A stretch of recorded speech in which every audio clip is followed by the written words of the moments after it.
Hello, good morning, good afternoon, good evening.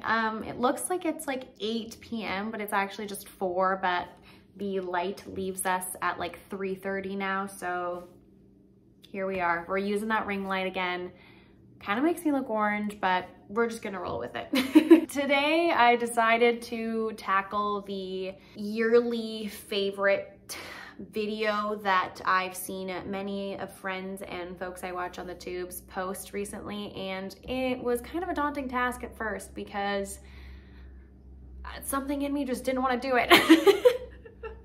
I just feel like I don't want to bore anybody. All of you know what my favorites are, and so it didn't sound appealing to me to repeat myself for the 50th time at this point. So I thought of a way to make my homework task a little more enjoyable for me and you. So the books on this list are some that what I'd call like underrated favorites perhaps, or maybe unexpected favorites. And what I mean by that is the way that I measure if a book was successful, or that if it impacted me, or if it's one of my favorites, is if I'm still thinking about it several weeks, months, or even like a year after the fact. So the books on this list are some that maybe while I was reading it or after the fact, I thought they were good, but I didn't think they were like my favorites. And yet we're at the end of the year and I still find myself thinking about these titles. So that is how I compiled everything that's on this list. So, I mean, granted, some I did right out of the gate know that they would stay with me because they touched my heart, they made an impression on me. But some of these I was like, yeah, that was great. And then moved on with my life, and then I'm thinking about it and I'm thinking about it again. And it's just in constant rotation with all my other thoughts that I have periodically during the week. And these books happen to be in that, I don't know, I'm trying to think, you know, when we were in, this is like for older folks, but you know, in high school, there used to be that wheel where that was put in the projector, and that's how you saw, like, for me, science class used this. I'm trying to remember the name of this machine. I think it was like the projector, but there's like images and they're in constant rotation. Well, that's kind of how I visualize my head and thoughts around books. It's just like that projector like wheel doing its thing up here. So all these books are on that wheel. Did that make any sense? I don't know. These might be surprises to you, and they were to me. So here we go. I should preface by saying, like, I'm not gonna mention Science Preceding the End of the World. I'm not gonna mention Open Water because I think I've just mushed those books to a pulp at this point. Like, we all know that those were highlights for sure.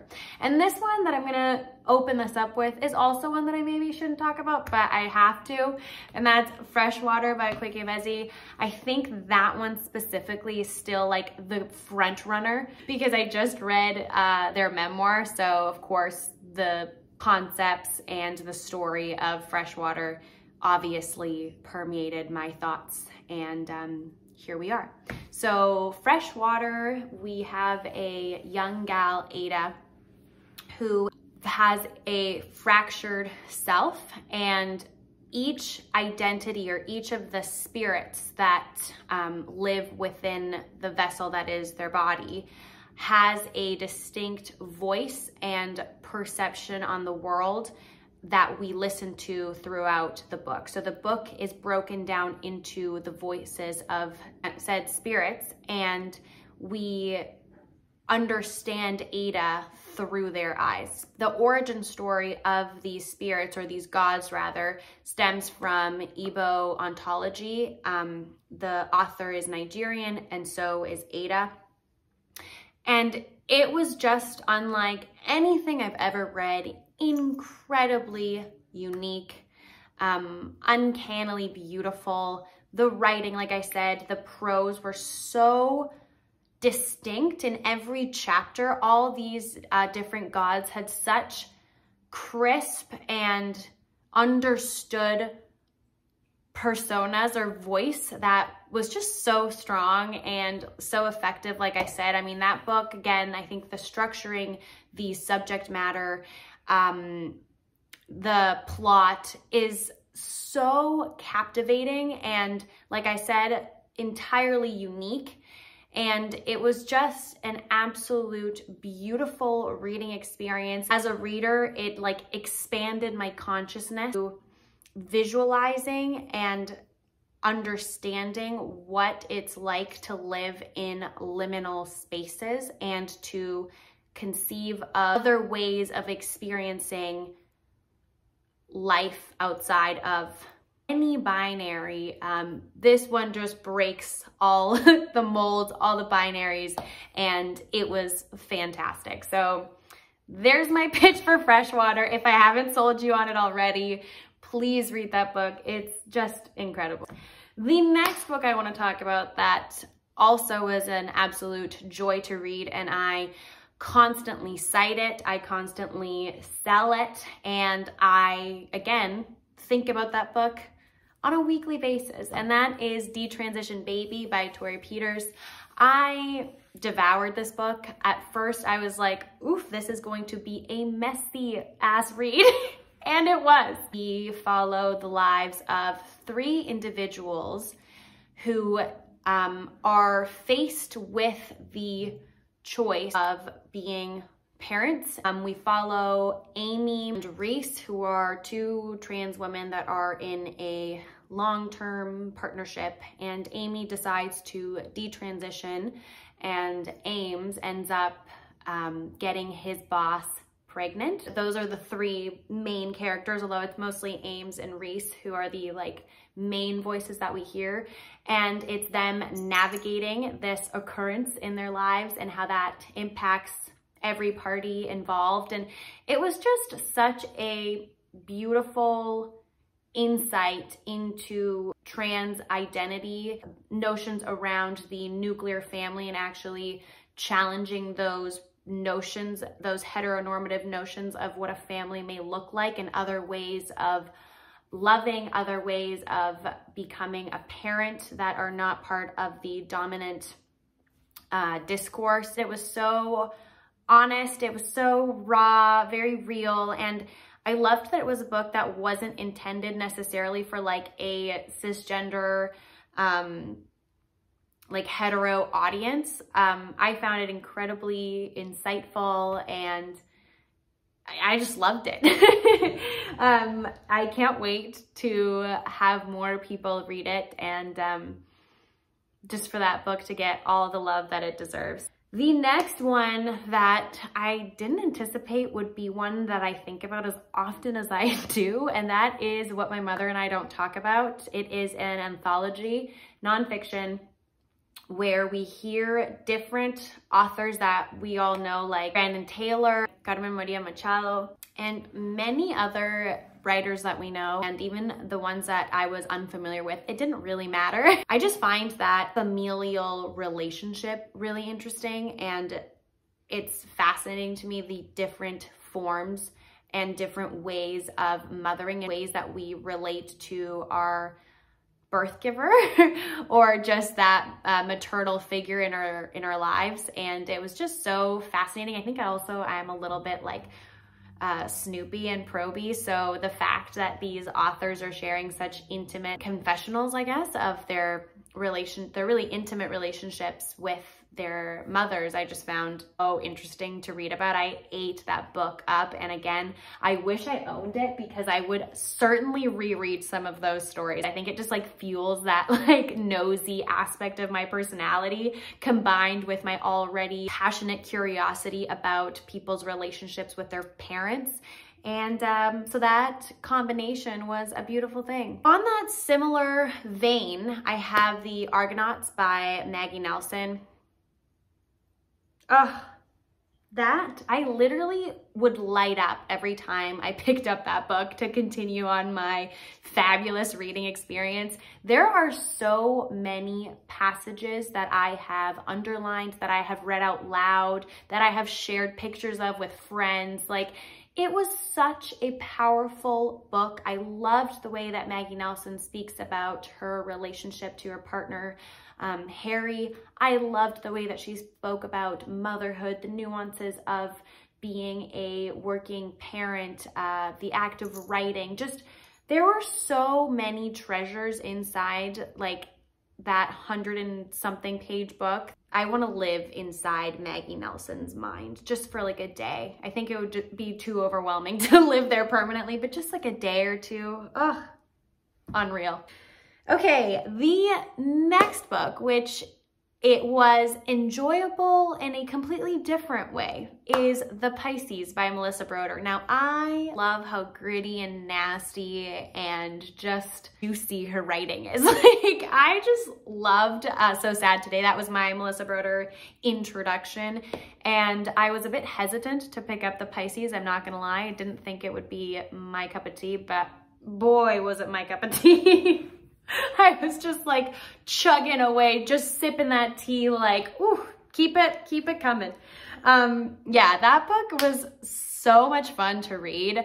Like I said, Melissa Broder's witty, sharp, and R-rated, if you will, writing is just amazing. Like, you're gonna devour that book in a couple sittings because it's just that good. I mean, the story is hilarious, but also weirdly deep and not like, I mean, it is a lighthearted, fun read, but also not. Like, she also proposes some really interesting ideas around independence, mental health, discovering who you are, fucking up, being honest with yourself, and getting messy in the process. Like, that's life. And I thought it was a beautiful representation of that. Certain scenes in that book were just impeccable. The way that she can craft a scene, like I said, is just so cool and just so well done. It honestly, that book reads like a movie. Like, they probably are already in the works for making that a movie, because that's exactly how I read it, if you will. It's just very cinematic, very consumable. Read it. It's hilarious. It's so fun. It's great. Okay, the next book was a surprise to me, and I don't understand why I think about these characters so much, but that is Leela and Elena from My Brilliant Friend. Those two girls, I don't know what Elena Ferrante did to me, because those two girls are not going anywhere. Like, they will not shut up. I weirdly think about Sight, the fucked up nature of that relationship and the toxicity that can exist in not only female friendships, but just friendships in general, and our complacency and our enamorment with those kinds of people or relationships. And I don't know what it is. It was just a fabulous character study and such a real depiction of what friendship can look like, and the things that we put up with, and the lessons we may learn along the way, encountering people like Leela, for example. You have to read it. I'm making no sense if you haven't read it, but Elena Ferrante really just knocked it out of the park, because that book felt so incredibly real to me, and I can't leave that neighborhood in Naples. Like, I don't know. And I haven't even read the entire quartet. It was just the first book, and halfway through I was like, fuck this book. I'm not even into it. This is kind of annoying. And then at the end, I was so invested. I was so into these characters, and now they won't go away and they won't shut up. So I have to keep on reading. But that was just a huge surprise to me, because I didn't think that that book would stay with me as long as it has, and I don't see that changing anytime soon. So good on ya, Elena Ferrante. You did that. Book is not going to be a surprise to any of you, because I freaked the fuck out in that video, but that is Accounts by Lauren Oyler. Just read the first page or page and a half of that book and you'll understand. I mean, it's either going to be something that's going to suck you in right away, or you're going to be annoyed and think that the main voice is cocky and thinks too highly of herself and you're gonna be annoyed the entire time. So I think it's quite a polarizing book because of that. I happen to be on the camp number 1. I just fell in love with the wittiness and the criticism, and I just loved that she thought she was superior than everybody else. I could relate. Just kidding. I can relate but not relate. Yeah, I love that book. It's so good. It is like an internet novel, but I don't know why internet novels get a bad rep. I guess people don't like reading about stuff that we all consume and understand so well and have theorized and read about for many years now. I'm not sure, but that book was incredible. We follow a young gal who realizes that her partner has a secret conspiracy theory Instagram account, and he's low-key famous, and she feels wronged by him because he never disclosed this information, and that leads her down this rabbit hole, and a bunch of stuff happens. She ends up moving, she ends up doing all these crazy things and writing about it and being critical of the world around her and the people she interacts with, and it was a trip and a half. Can't wait to reread that book someday because it was great. Loved it. Okay, the next book, again, is no surprise, but Piranesi.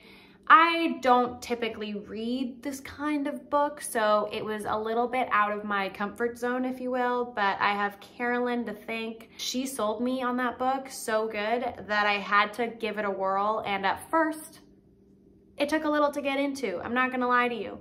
But once I was in, I was fully submerged on in there. I did not want to come back up for any air. It was so beautifully done. The pacing of that book was impeccable. The resolution or the bigger message of that book is so special and heartwarming. The main character, again, was just such a lovable, sweet soul, despite me thinking he was naive. It goes on you if you're in the camp of folks that's kind of like, okay, Piranesi, but like, wake up. Let's see what's really going on inside this house.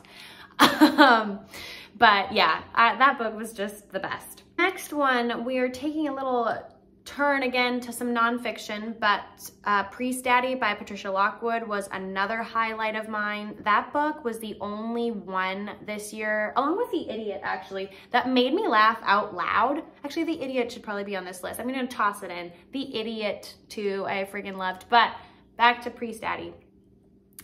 I found Patricia Lockwood to be the funniest author or voice I have ever read, come across, and consumed ever, and it was a blast. That book is a crowd pleaser 100%. I feel like you can give that to anybody and they're gonna find it absolutely fabulous. It's just so great. It's her memoir of her upbringing in a house with a dad who's a Catholic priest, and just her really witty outlook on life, her life experiences, moving away from religion, Catholicism, coming into her own self, being a budding poet, her relationship with her husband, her parents. It was just fabulous. Like I said, so good. You should read it.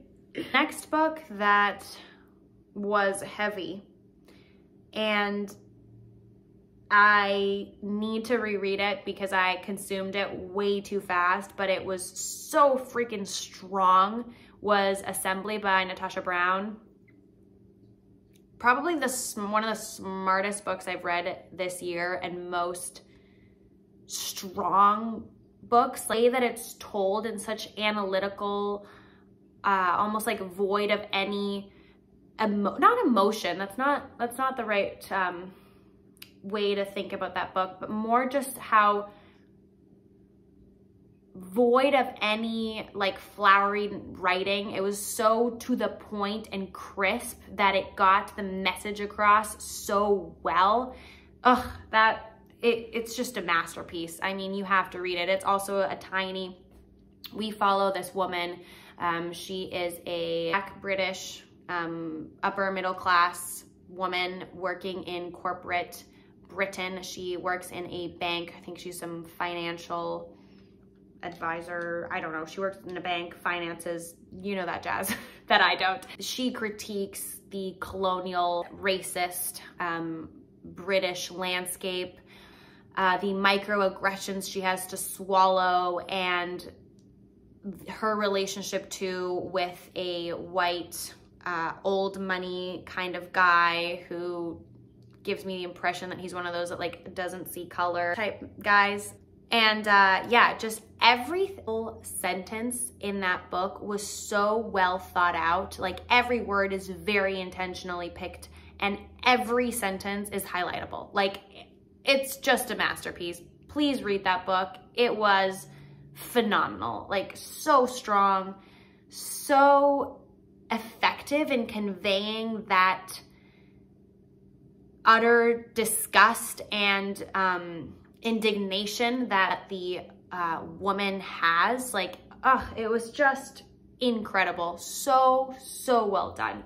Natasha, and it's their debut novel. Like, hello? What? Like, crazy good. Anyways, that is all, my friends. I feel like I rambled for a little too long. I don't even know how many books I mentioned. Perhaps I should have planned this a little better, but anyways, I hope that you have read some of these and maybe have similar opinions. Maybe you don't. If you want to start some beef, comment downstairs and let me know. And if you haven't read some of these, please do, because they're truly highlights of this year and unforgettable reads for me, and I hope they will be for you.